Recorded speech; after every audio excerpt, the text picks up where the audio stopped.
Assalamu alaikum, brothers and sisters.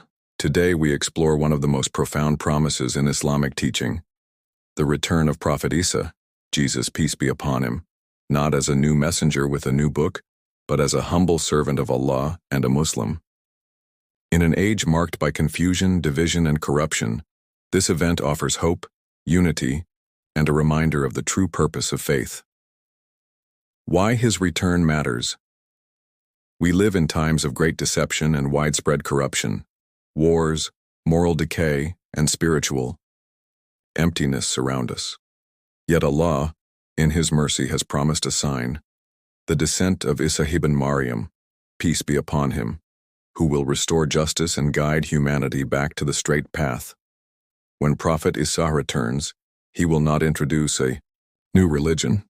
Rather, he will affirm the final and complete message delivered by Prophet Muhammad, peace be upon him, the message of Islam. His descent emphasizes that all true prophets followed the same core guidance: worship Allah alone and live righteously. Promise in the Quran about Prophet Isa in Surah An-Nisa, verse 157 to 159. And because of their saying, "We have killed Messiah Jesus, son of Mary," yet they did not kill him, nor crucify him, but it was made to appear like that to them. Allah raised him up to himself, and there is none among the people of the Scripture, but will surely believe in him before his death.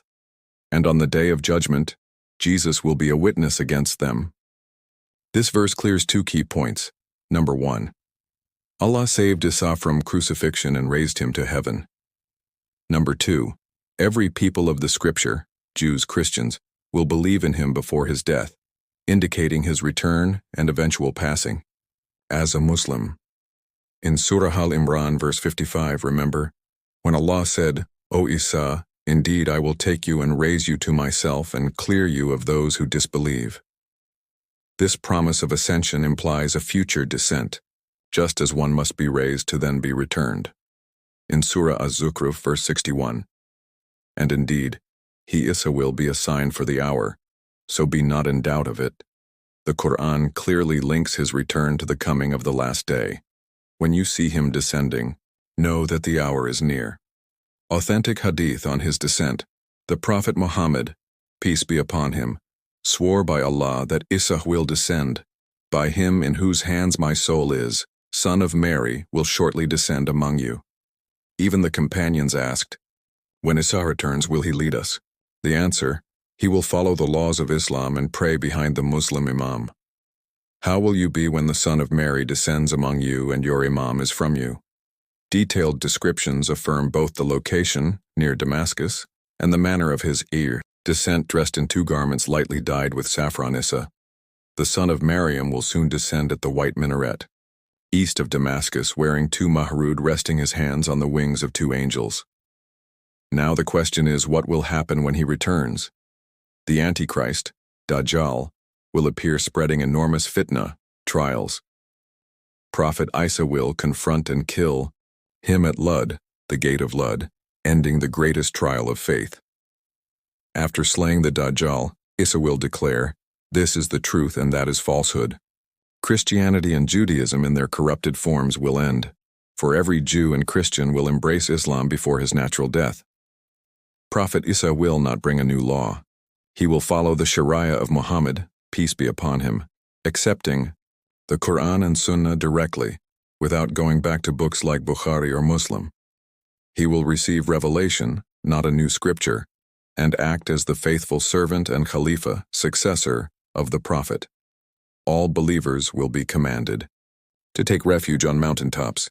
They will live there in worship and remembrance of Allah, eating what they find until Gog and Magog, Ya'juj and Ma'juj, break through and threaten the earth.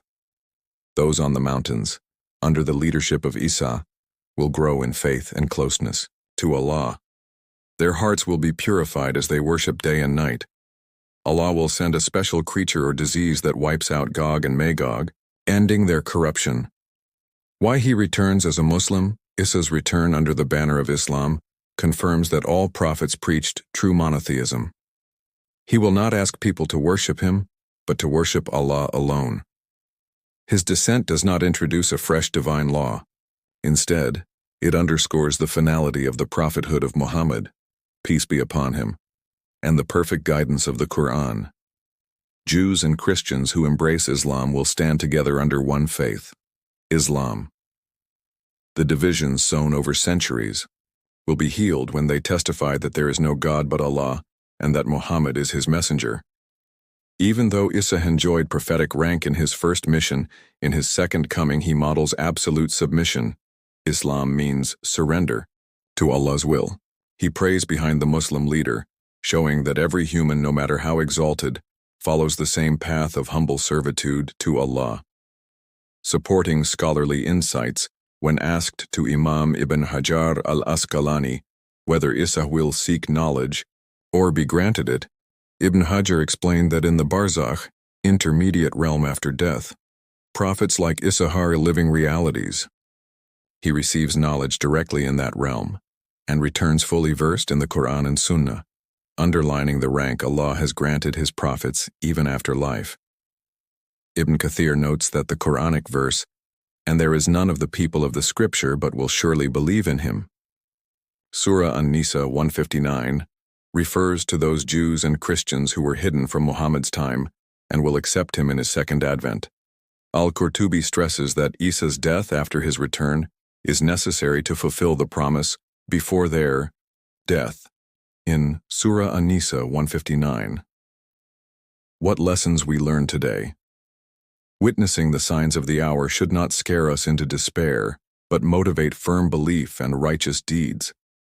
Just as Jews and Christians will unite under Islam in the end, Muslims today should rise above sectarian divides and focus on what unites them: the oneness of Allah and the finality of the Prophet Muhammad.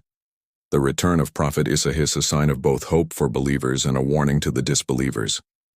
It reminds us that Allah's justice will prevail, and no injustice goes unchallenged.